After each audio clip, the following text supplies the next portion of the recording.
So I had a few thoughts on the government's coal policy and on carbon capture and storage, so I thought I'd make a quick video. I guess the first thing I wanted to say was I was pretty unimpressed by their latest press release on the issue. The 23rd of April press release entitled "No New Coal Without CCS" by Miliband.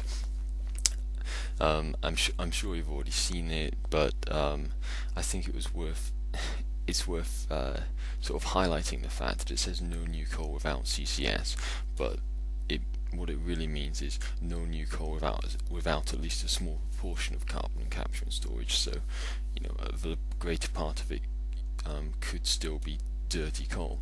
I guess the most important thing, though, would be the fact that full-scale retrofit of CCS within 5 years of the technology being independently judged as technically and commercially proven. I guess this contrasts quite starkly with what most people in the industry who are talking about carbon capture and storage think about the economics, at least in the early stages. I mean, overwhelmingly, the first few developments of CCS are going to be uneconomic, even considering estimated carbon prices by that time. So the idea that, that's a big caveat. Basically, there's every possibility, in fact, I'd say a distinct probability that CCS would never be fitted to the whole of Kingsnorth if it was built.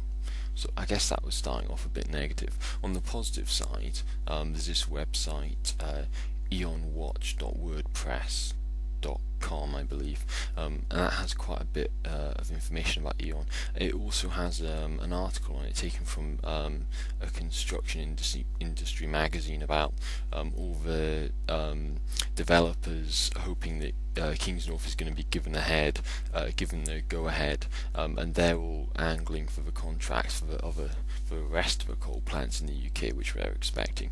So, that's definitely good news. I guess I think where it's most disappointing is in terms of our sort of ability to push towards deal in Copenhagen, because clearly if you can't at least rule out the most polluting form of power known to mankind, then it's going to be kind of difficult to persuade anyone that you're really being serious. It's really lamentable, actually, the record of a developed world on this. So that just makes it so difficult for us to negotiate and get a global deal on this. I'd also been doing quite a bit of reading recently on carbon capture and storage, and although that's not entirely over, I did write a small piece about this. I guess I'll put it with the sidebar here, possibly the other side. I'll put the sidebar here a link to a 4-page briefing I did on the issue. But this is a more recent and less technical piece I wrote. Okay, CCS, can we beat the offer? We need to reduce the carbon output of the electricity sector dramatically. Government and industry has been convinced that we the people aren't going to back down on this point. So the question is, what are the solutions being offered? Nuclear power is on the table, and as soon as it becomes economically feasible, I'm sure British power companies will dispatch their carrier pigs to deliver the news to the Department for Energy and Climate Change. In the meantime, there are some new ideas. Offer 1 is carbon capture and storage. Offer 1 promises many of the negativities of standard coal power, with some added complications, a reduction in efficiency and a long-term waste storage issue. On the positive side, it can mitigate climate change at a cost somewhat lower than the construction of hydrogen-powered jet planes. Offer 2 is a selection of renewables at any proportion up to around 20%. We are told that our highly ordered national grid can deal with a little of our idealism. A minor insurgency of these intermittent and impractical sources of power can be accepted. For more perceptive amongst you may have noticed that Offer 2 leaves at least 80% of our decarbonisation undone. So the question is, can we beat CCS as a solution. The bar seems to have been set rather low by this question. CCS plants would generally pollute more than coal, would use more water, would have higher capital investment requirements and more maintenance staff than standard coal.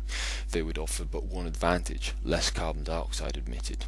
The idea that the world is going to move from one inefficient and polluting technology to an even less efficient and more polluting technology, in a local sense, that costs more is hard to swallow. From the outset, we can name renewables which cause negligible degree of air and water pollution, as well as eliminating water consumption.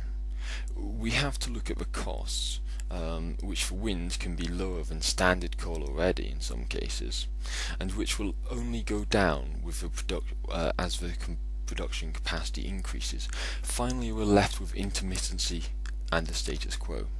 We have to find a way of dealing with intermittent sources of power.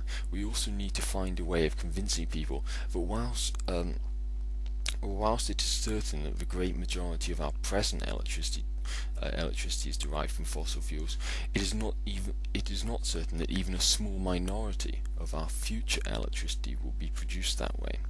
This may seem like simple terrain for an overheated argument about CCS, but much of it comes down to the presupposition of important bodies that coal is going to play an important part in our energy future. A rising clamour of voices stating that incalcation does not amount to a solid argument. Coal power is always going to be cheaper than coal power with CCS, simply because CCS adds several post-combustion stages for transportation and storage. No such argument could be made about renewables. Whilst coal CCS can optimistically offer only power almost as cheap as we now have, renewable energy integrated through a well-interconnected smart grid can potentially offer cheaper, more customizable power whilst bringing numerous ancillary benefits. Basic smart grid technology includes automatic load shedding, real-time pricing and alternative contracts for different power qualities. Fridges and air conditioning and heating with smart chips can stop temporarily when the mains frequency changes, reducing strain that could be dangerous peaks in demand. Pricing can vary with the supply and demand on a minute-by-minute basis, allowing the savvy consumer to reduce electricity bills while saving the electricity companies large sums on deferred infrastructure investments. Large customers may be able to sign up to an interruptible power supply. If short power cuts do not offer major difficulties, large savings could be made this way. As a payoff, the grid companies gain a large chunk of load that can be shared at times of peak demand. In the future, it may also be possible to have certain crucial equipment on very high power quality, surpassing anything available today, whilst having less time-dependent appliances on a standard reliability tariff. These basic demand-side management tools can be complemented by various kinds of storage: flywheels, flow batteries, ultra-capacitors, compressed air energy storage, pump storage. The list of storage technologies is extensive. Most of these are suitable for only short-term voltage maintenance, not for making up significant gaps in power supply, as may result from drops in wind or cloud cover. Pumped storage is the exception, but siting is limited and geologically sound mountainous regions are required. Compressed air energy storage may be suitable for significant energy provision until a backup generation facility can be fired up.